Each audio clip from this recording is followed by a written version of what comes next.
හයි බන් මම මේ වීඩියෝ එකෙන් කට්ටියට කියලා දෙන්න යන්නේ අපි දැන් ලැප්ටොප් එකක් හරි මොනවා හරි PC එකක් හරි විකුණන්න කලින් අපි ෆුල් රීසෙට් එකක් කරනවා අපේ data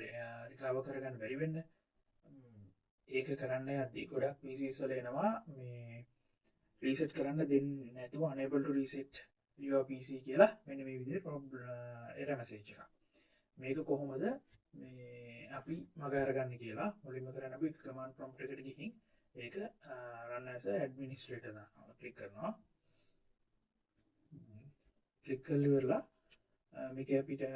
ටයිප් කරනවා sfc /scan now ගහලා enter එක ක්ලික් කරනවා මේක අපි කරන්නේ වගේ සිස්ටම් එකේ තියෙන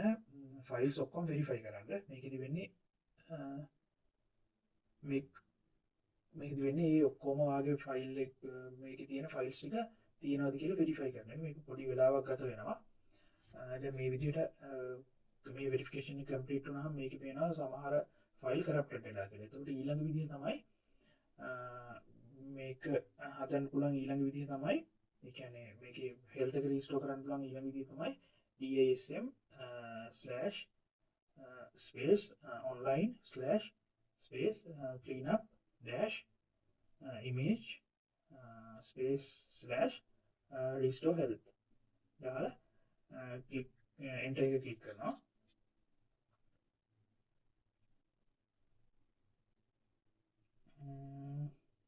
දැන් මොනවාරි ප්‍රශ්නයක් කියලා තියෙනවා ටයිප් කරපු එක මේක වැරදිලා තියෙන වගේ ස්පේස් තියලා නැහැ මම අපි ඒක හරි ගස්සමු ආයේ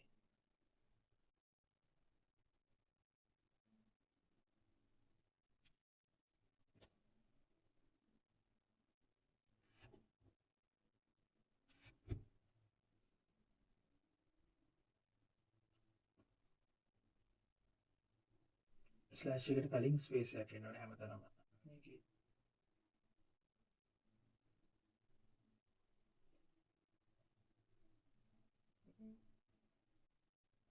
සපින්ට එන්ටර් එක ක්ලික් කරනවා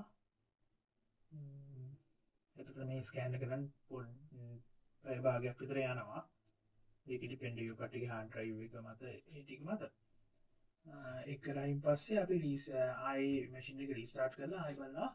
මේ අපේ ආයි රීසෙට් කරන්න බලනවා මේකට බොහෝ විට ওই ක්‍රම දෙක කරායින් පස්සේ බොහෝ විට ওই තියෙන ප්‍රශ්න ඔක්කොම විසඳලා වාගේ PC එක රීසෙට් කරන්න පුළුවන් වෙනවා එහෙමත් නැත්නම් අපිට තුන්වෙනි විදිහට විදිහට පාවිච්චි කරන්න පුළුවන් ෆ්‍රෙෂ් ස්ටාර්ට් එක ගන්න එක ඒ කියන්නේ ඒකට මුලින්ම කරන්නේ ස්ටාර්ට් ගිහින් settings ගිහින් update and security යනවා ඊට පස්සේ අපි කියන්නේ windows security ගියන් පස්සේ ඒකේ යටම තියෙනවා device performance and health ඒක සිලෙක්ට් කරලා ඒකේ යනවා මේ තියෙන fresh start ඒකේ additional info ඊට පස්සේ get started සිලෙක්ට් කරනවා මේක සිලෙක්ට් කරාන් පස්සේ next දානවා මේ විදිහට මේක ඉවර කරද්දී ඔයාගේ කොපි එක අලුත්ම මේ කියන්නේ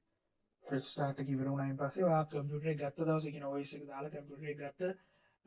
තැනට ඔයාගේ settings ඔක්කොම හැදෙනවා